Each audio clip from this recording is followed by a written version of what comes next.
Vámonos pues con la filosofía de este podcast, el espacio en el que casi la mayoría le adelanta o es razón suficiente para dejar de escuchar esta madre, pero ni modo. Ahí les va, pero antes les comparto un texto que me parece muy oportuno. La filosofía aprende a vivir como María. Profesores y filósofos responden a estas preguntas. ¿A quién se le ocurre relegar el pensamiento en la enseñanza? ¿Qué repercusión tiene esta ausencia en el aprendizaje de la vida?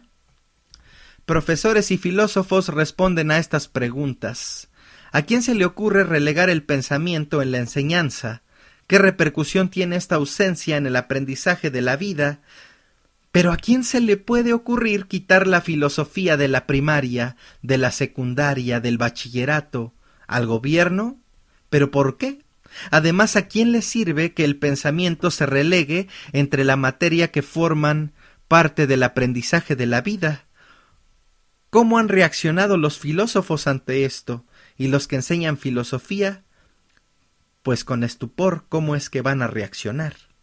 Fuimos con esas preguntas y otras a distintos representantes del primer argumento de la educación, la enseñanza, y respondió así Javier Sierra, profesor de Filosofía y Ética, responsable de Filosofía en el Instituto Salvador Espriu de Girona. ¿Qué supone este desmejoramiento de la filosofía en la enseñanza?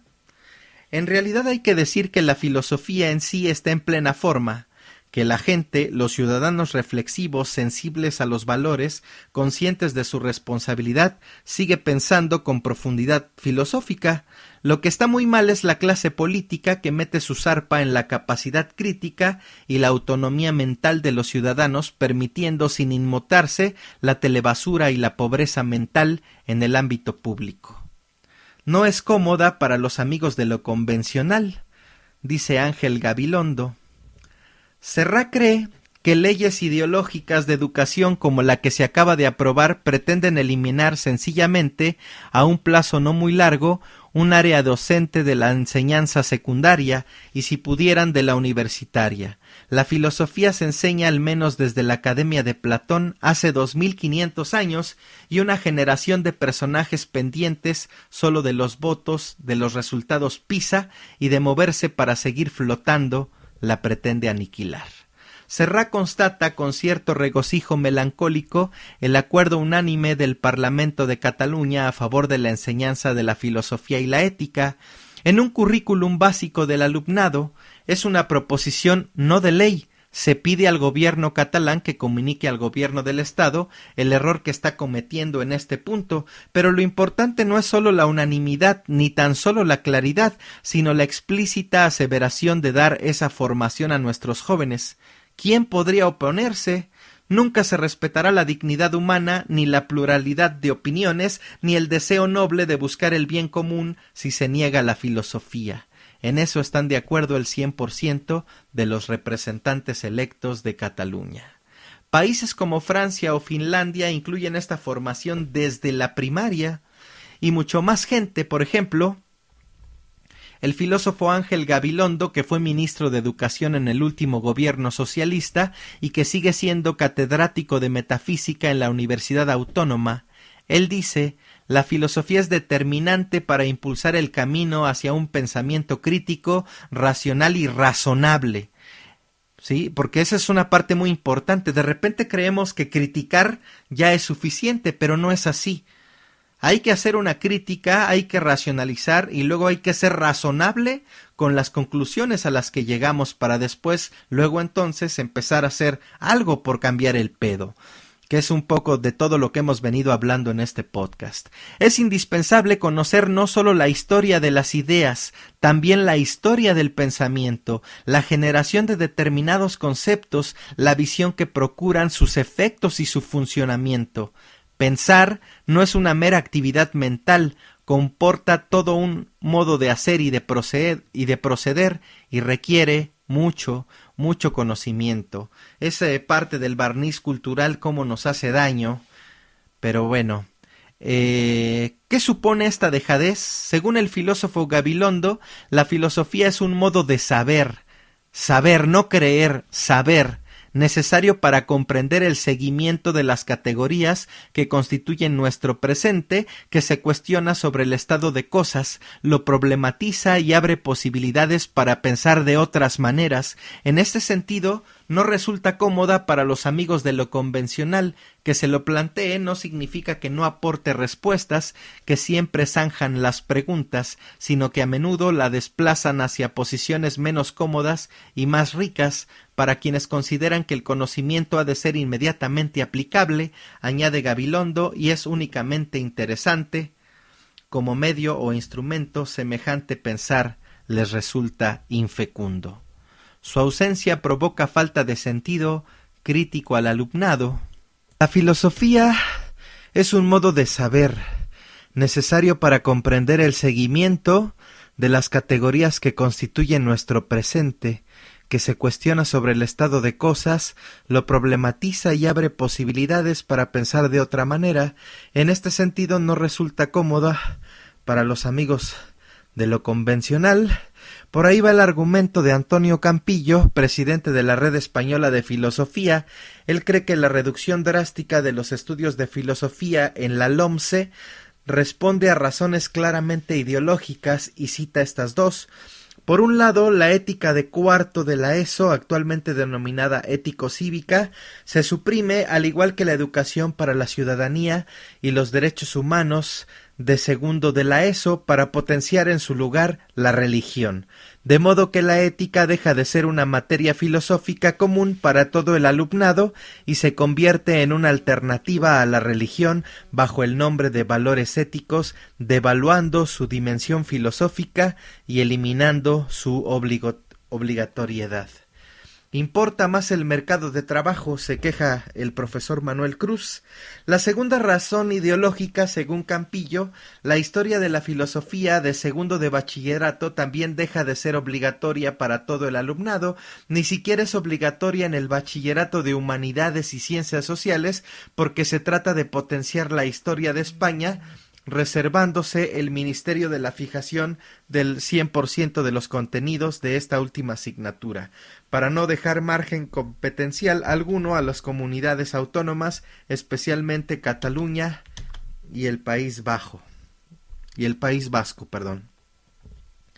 ¿Esto es así tan solo, profesor Campillo, o es una tendencia europea? No hay una norma común en toda Europa. Hay países que incluyen la formación filosófica incluso desde la educación primaria, como Francia o Finlandia, porque la entienden como una manera de aprender a pensar desde la infancia, y hay otros países que por el contrario prefieren potenciarla en la universidad, incluyendo títulos mixtos de economía y filosofía, o derecho y filosofía, etc. Como en el Reino Unido, no obstante, hay una preocupante tendencia a identificar la sociedad del conocimiento con la Trinidad I más D más I, de modo que se está imponiendo una concepción cada vez más tecnocrática y mercantilista del conocimiento, con la consiguiente devaluación de los saberes artísticos y humanísticos. Aporta Campillo un preocupante ejemplo. Se está llevando a cabo una reforma educativa en las escuelas europeas que dependen de la Unión Europea y tienen centros en varios países del continente, entre ellos España. Pues bien, en esas reformas se pretende suprimir la filosofía en los cursos de ciencias, mientras que los alumnos de humanidades contarían solo con una optativa, de modo que sería perfectamente posible estudiar en las escuelas europeas, sea en la modalidad de ciencias o en la de humanidades, sin haber cursado ninguna materia de filosofía. En resumen, la reforma prevista supondría la eliminación casi completa de la filosofía en las escuelas europeas. Eso ya pasó en México, por cierto, y de ahí se derivó todo lo que conlleva este espacio, este pequeño espacio en el podcast de filosofía. Precisamente por ahí en las listas de iTunes estamos en segundo lugar y eso es muy bueno. Yo estoy a 20 días de conocer el resultado de mi examen, ya que de ahí se deriva todavía otro examen que será la puerta o será el primer paso para poder hacer ese esa filosofía para niños que traigo en mi cabeza. José Luis Pardo, filósofo ejerciente, analiza así las consecuencias de este desentendimiento de la filosofía en la enseñanza. Todas las políticas educativas que se han emprendido en los últimos tiempos, como el Plan Bolonia en las universidades, tendrán en el plazo medio y largo graves consecuencias. Por lo que hace a esta reforma, no creo que hagan a nuestros jóvenes más sabios en matemáticas, a pesar de que esta es una de sus principales coartadas. Estoy seguro de que no los harán mejores en lengua, porque para ser bueno en lengua hace falta la poesía, que tampoco da de comer ni siquiera de merendar, decía José Hierro. Y aunque la otra gran coartada es que mejorará nuestro puesto en el informe PISA, esta es una promesa de futuro que permanece aún en lo quimérico, mientras que los daños provocados por el recorte intelectual que constituye la disminución del horario lectivo de la filosofía y de la ética son bien ciertos e irrefutables. Estos son los daños que produce la dejadez.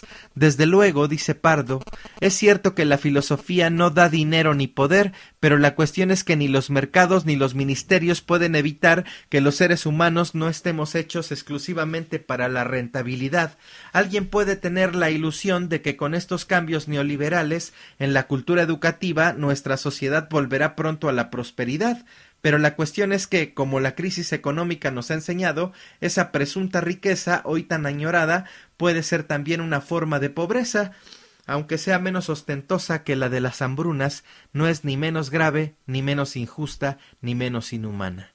Y para combatir esa otra miseria que asola a los países dejando en los huesos su espíritu, dice el catedrático de corrientes actuales de la filosofía de la Complutense, de nada sirven los discursos propagandísticos ideológicos ni los rankings internacionales. La filosofía y en general las humanidades son justamente lo único con lo que podemos alimentar un hambre de la que parece que quieren quitarnos hasta el gusanillo, a ver si a fuerza de disimular nuestra indigencia cultural nos resignamos a ser pobres de espíritu, sumisos y tristes. Sumisos y tristes, dice Pardo. ¿Cómo lo ve su colega Manuel Cruz, filósofo también, que imparte su cátedra en la Universidad de Barcelona? ¿A qué se debe este desdén?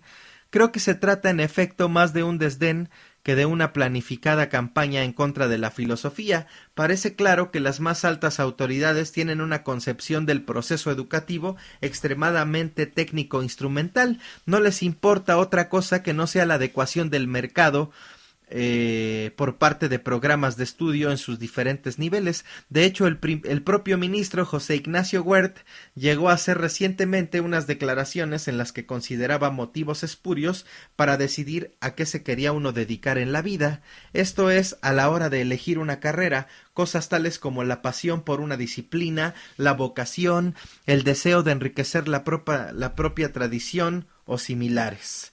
Lo que debía primar, según él, eran las necesidades de la sociedad, esto es, del sistema económico. Dos testimonios más, una profesora ejerciente de instituto y una profesora ya jubilada, Esperanza Rodríguez, insiste en motivos ideológicos. Eliminar la historia de la filosofía de los troncales obligatorias en segundo de bachillerato facilita la implantación de la historia de España como asignatura obligatoria para la prueba de evaluación final. Igualmente ideológica es la decisión de eliminar la obligatoriedad de cualquier materia ética. Ahora solo será alternativa a la religión. Me temo que nuestros políticos son un poco ciegos y no saben ver la importancia propedéutica que para la lectura comprensiva y la argumentación tiene esta materia. Anna Hardinson, ¿qué repercusión tiene en la formación de los chicos esta ignorancia? La carencia fundamental en la formación del alumnado que no estudia filosofía es la falta de un pensamiento crítico. Por eso tenemos centenas de pendejos pintando bardas y rompiendo vidrios en las marchas. Eso no es tener un pensamiento crítico, eso es ser muy pendejo.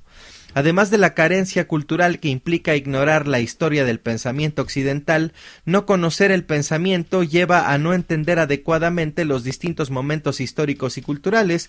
Por ejemplo, no se puede entender la Revolución Francesa y la Ilustración sin conocer el pensamiento moderno, racionalista y empírico. De igual modo, no entenderíamos el romanticismo sin conocer el idealismo de Kant y Hegel. Asimismo, no se entienden las revueltas europeas del siglo XIX sin conocer a Marx. El resultado de todo esto será un alumnado más sumiso, menos culto, menos crítico, menos maduro, intelectualmente hablando, y más fácil de convencer con cualquier propaganda. Como diría Pardo, la ausencia de la filosofía construirá un ciudadano más gris, más triste. Pobre filosofía, camino de ser una María más.